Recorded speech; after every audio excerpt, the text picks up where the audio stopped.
Hey guys, Bobby here with another GM Table video, and today we're getting a little philosophical into fantasy.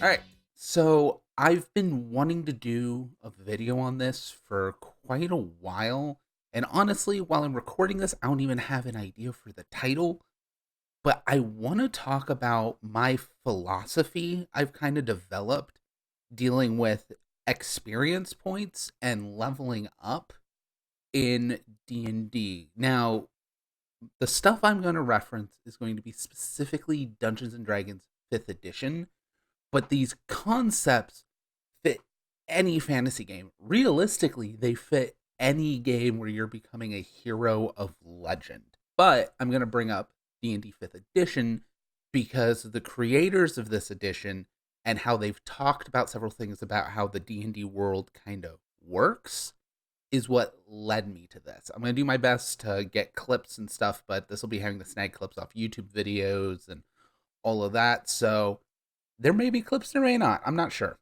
Anyways, what started this was actually a video from, at this point, years ago, from Mike Merles when he was talking about how reality works in Dungeons and Dragons. Because D&D is a mythic universe, right? The gods exist, they're there.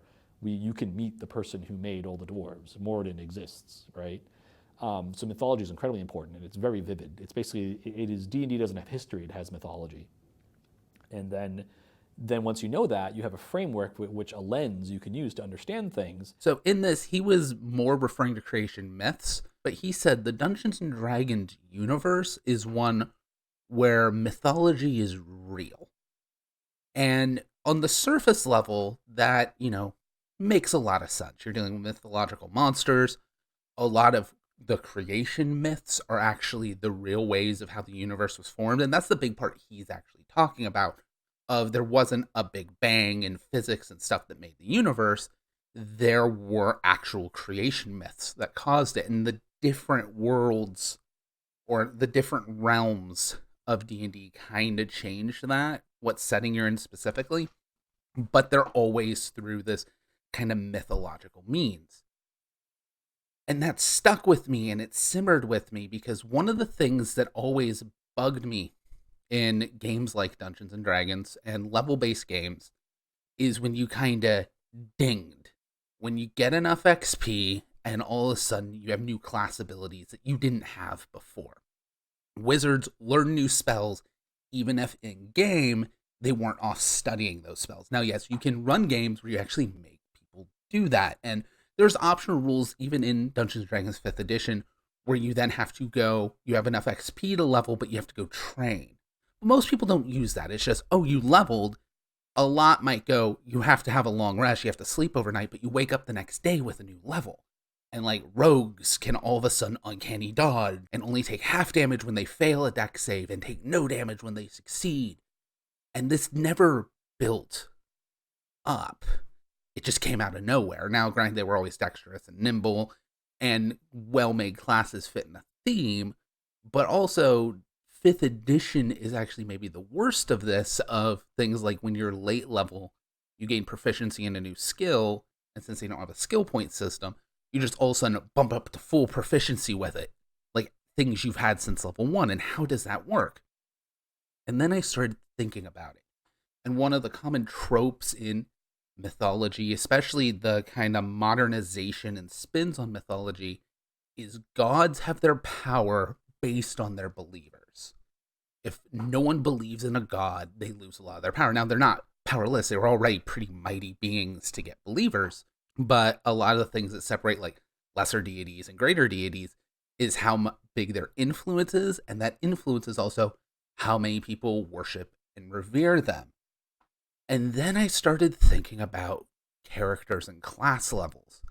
And you gain levels after you've done more heroic deeds. Now, yes, not every game's going to fit this. This is my personal philosophy. I'm going to keep reiterating that. But in games where you're doing that and you actually become heroes and you gain like renown and people know who you are and you become the hero of the town and then you're helping out the whole kingdom and you become the hero of the kingdom, that's more and more people who know who you are and know of kind of your legend as people are talking about the exploits you've done. It's in a lot of ways the Trials of Hercules. The more he did, the more people knew of him, the more famous he became, the closer to godhood he reached. Now, I'm super simplifying the Trials of Hercules, and let's not get into the weird trials of the actual myth and all that. But that concept is one that stuck with me, and I've been toying with it. And I'm actually just using it full stop in our current Eberron stream.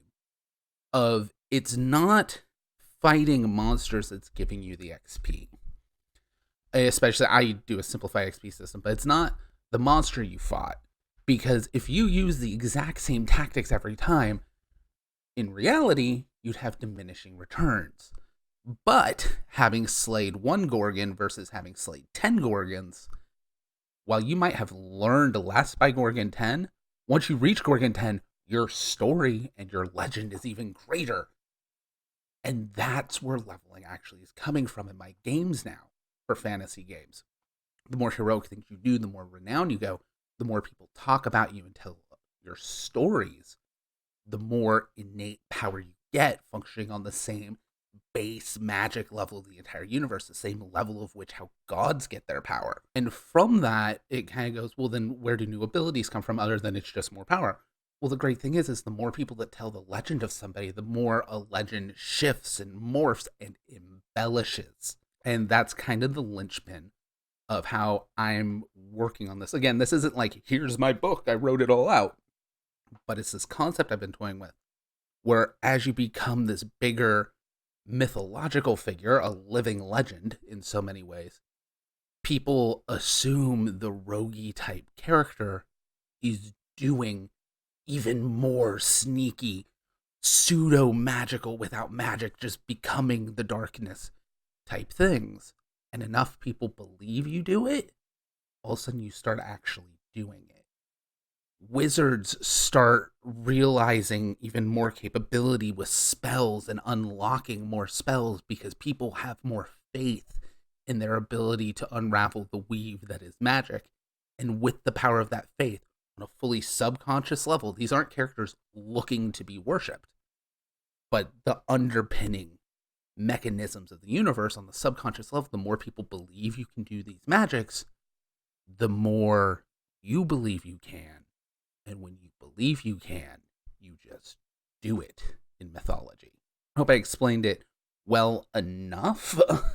It's something I'm still fiddling with and working, but the deeper I dive into it, the more I love it. There's stuff, it's kind of informed how I'm looking at when I allow multi-classing of you need to have already shown some prowess and doing investments in having done things where people would think of you kind of like a ranger or kind of like a wizard, and having taken feats that give you a little taste of it all of a sudden really makes sense for breaking out, because the story says that this rogue could do some magic and they're like, oh, he must also be a wizard, and then you start taking levels in wizard and it makes sense. It's not a perfect system yet, but the underlying concept, and again, I don't think it needs to be a perfect system because D&D functions on myth, and myth is messy and unprecise.